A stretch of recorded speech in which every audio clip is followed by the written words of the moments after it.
মধ্যপ্রাচ্য এখন বলতে গেলে একটা জ্বলন্ত আগ্নেয়গিরি। একদিকে ইসরায়েল তো আরেকদিকে ইরান। আর এই দুই যুযুধান শক্তির ঠিক মাঝখানে আটকে পড়েছে ভারত। তো এই যে একটা জটিল পরিস্থিতি, ভারত কিভাবে তার কূটনীতির দড়িতে ব্যালেন্স করবে, চলুন এই বিষয়টা নিয়ে একটু গভীরভাবে আলোচনা করা যাক। প্রশ্নটা খুব সহজ শোনালেও এর উত্তরটা কিন্তু ভীষণ কঠিন। নিজের দুই বন্ধুর লড়াইয়ে ভারত ঠিক কি করবে, কার পক্ষ নেবে? ভারত কি পারবে নিরপেক্ষ থাকতে, নাকি শেষ পর্যন্ত তাকে যে কোনো একটা দিক বেছে নিতেই হবে? আজকের এই আলোচনায় আমরা এই জটিল সমীকরণেরই গভীরে যাব। পরিস্থিতিটা আসলেই এরকমই। মধ্যপ্রাচ্যের ভূরাজনৈতিক টেনশন এখন একেবারে চরমে, আর ভারত রয়েছে ঠিক এর কেন্দ্রে। একদিকে তার কৌশলগত পার্টনার, তো অন্যদিকে তার জিওগ্রাফিক্যাল গেটওয়ে। ভারতের জন্য দুটোই ভীষণ জরুরি। চলুন প্রথমে ভারত ইসরায়েল সম্পর্কের দিকটা দেখি। এটা এমন একটা বন্ধুত্ব যা সময়ের পরীক্ষায় বারবার পাশ করেছে। বলা যেতে পারে বিপদের সময়ই এই বন্ধুত্ব আরও বেশি মজবুত হয়েছে। দেখুন, গত কয়েক দশকে ভারত আর ইসরায়েলের বন্ধুত্ব কিন্তু একটা অন্য লেভেলে পৌঁছে গেছে। আর ব্যাপারটা শুধু ডিফেন্স বা প্রতিরক্ষা সহযোগিতার মধ্যে আটকে নেই। অ্যাগ্রিকালচার থেকে শুরু করে একেবারে হাইটেক টেকনোলজি, সব ক্ষেত্রে ইসরায়েল ভারতের জন্য একটা ভরসার নাম। এই যে মাল্টিডাইমেনশনাল পার্টনারশিপ, এটাই কিন্তু সম্পর্কটাকে এতটা স্পেশাল করে তুলেছে। এই বন্ধুত্ব যে শুধু কথার কথা নয়, তার প্রমাণ তো ইতিহাসেই আছে। যেমন ধরুন, কার্গিল যুদ্ধের সময় যখন ভারতের অস্ত্রের খুব প্রয়োজন, তখন কিন্তু ইসরায়েলই এগিয়ে এসেছিল। এমনকি বালাকোট এয়ার স্ট্রাইকের সময়ও ইসরায়েল খুব গুরুত্বপূর্ণ প্রযুক্তি আর ইন্টেলিজেন্স দিয়ে সাহায্য করেছে। এক কথায়, সংকটের মুহূর্তে ভারত সবসময় ইসরায়েলকে পাশে পেয়েছে। তার মানে মূল কথাটা হলো ইসরায়েল শুধু একজন পার্টনার নয়, একজন নির্ভরযোগ্য বন্ধু। আর ঠিক এই কারণেই এই রকম একটা পরিস্থিতিতে ইসরায়েলকে ছেড়ে দেওয়াটা ভারতের জন্য একটা অত্যন্ত কঠিন সিদ্ধান্ত হবে। আচ্ছা, এবার চলুন সমীকরণের অন্য দিকে তাকাই, মানে ইরানের দিকে। ভারতের জন্য ইরান একটা স্ট্র্যাটেজিক গেটওয়ে, যার গুরুত্ব অপরিসীম। কেন এত গুরুত্বপূর্ণ? কারণ ইরান হল ভারতের জন্য সেন্ট্রাল এশিয়া এবং তার বাইরেও কানেক্টিভিটির চাবিকাঠি।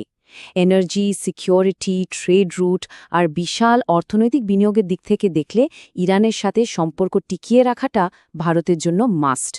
ইরান হাতছাড়া হওয়া মানে ভারতের কৌশলগত আর অর্থনৈতিক স্বার্থে একটা বড় ধাক্কা।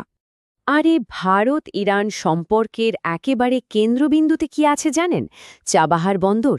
এটাকে ভারতের একটা স্ট্র্যাটেজিক মাস্টার স্ট্রোকও বলা হয়, যা এই অঞ্চলে জিওপলিটিক্সকে নতুন করে সাজানোর ক্ষমতা রাখে। এই বন্দরটা কিভাবে কাজ করে? স্টেপ 1, এটা চিরপ্রতিদ্বন্দ্বী পাকিস্তানকে পুরোপুরি বাইপাস করার সুযোগ করে দেয়। স্টেপ 2, এর মাধ্যমে আফগানিস্তানের ডিরেক্ট অ্যাক্সেস পাওয়া যায়। আর স্টেপ 3, এটা রাশিয়া আর সেন্ট্রাল এশিয়া পর্যন্ত একটা নিরবচ্ছিন্ন ট্রেড করিডোর তৈরি করে।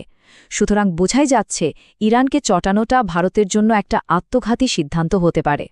তাহলে ভারতের আসল দ্বিধাটা কোথায়? একদিকে ইসরায়েল, যে ডিফেন্স আর টেকনোলজির নিরাপত্তা দেয়, আর অন্যদিকে ইরান, যে দেয় জিওগ্রাফিক্যাল অ্যাক্সেস আর এনার্জি সিকিউরিটি। ভারতের জাতীয় স্বার্থে দুটোই কিন্তু অপরিহার্য। বেশ, তাহলে এই জটিল পরিস্থিতিতে ভারত ঠিক কোন পথে হাঁটতে চলেছে?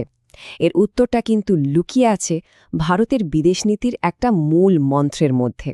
ভারতের বর্তমান পলিসি হল স্ট্র্যাটেজিক অটোনমি। এর মানে কি? সোজা কথায় এর মানে হল ভারত গ্লোবাল স্টেজে অন্য কারো খেলার গুটি হতে রাজি নয়। মানে কোনো দেশের চাপে ভারত নিজের সিদ্ধান্ত বদলাবে না।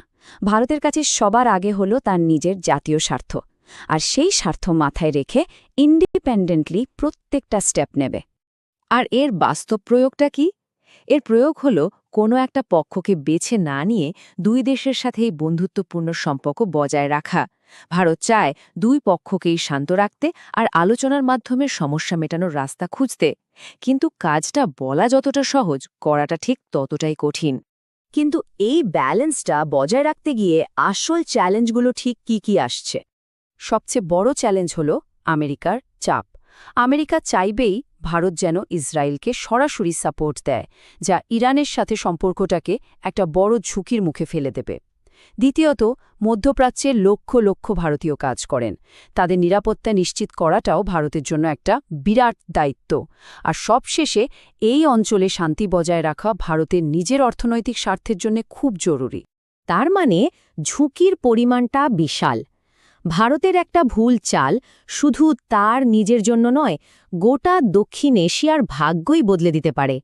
ইতিহাস সাক্ষী, ভারত সব সময়ই শান্তির পথে হেঁটেছে, কিন্তু এবারের সমীকরণটা অনেক অনেক বেশি জটিল। এই গল্পের পরের অধ্যায়টা এখনও লেখা হয়নি। ভবিষ্যৎ পুরোপুরি অনিশ্চিত, আর ভারতের সামনের পথটাও বেশ কঠিন। তাহলে শেষ প্রশ্নটাই এই থাকছে, ভারত কি তার এই দুই বন্ধুর মধ্যে একটা ব্রিজ বা সেতু বন্ধনের কাজ করতে পারবে, নাকি সময়ের সাথে সাথে তাকে বাধ্য হয়ে যে কোনো একটা পক্ষ বেছে নিতেই হবে? একবার ভাবা যাক, ভারতের নীতি নির্ধারকের জায়গায় থাকলে কোন চালটা সবচেয়ে যুক্তিযুক্ত মনে হতো? ইসরায়েলের হাত ধরা নাকি ইরানের? এই নিয়ে নিজেদের ভাবনাচিন্তা কমেন্টে জানানো যেতে পারে।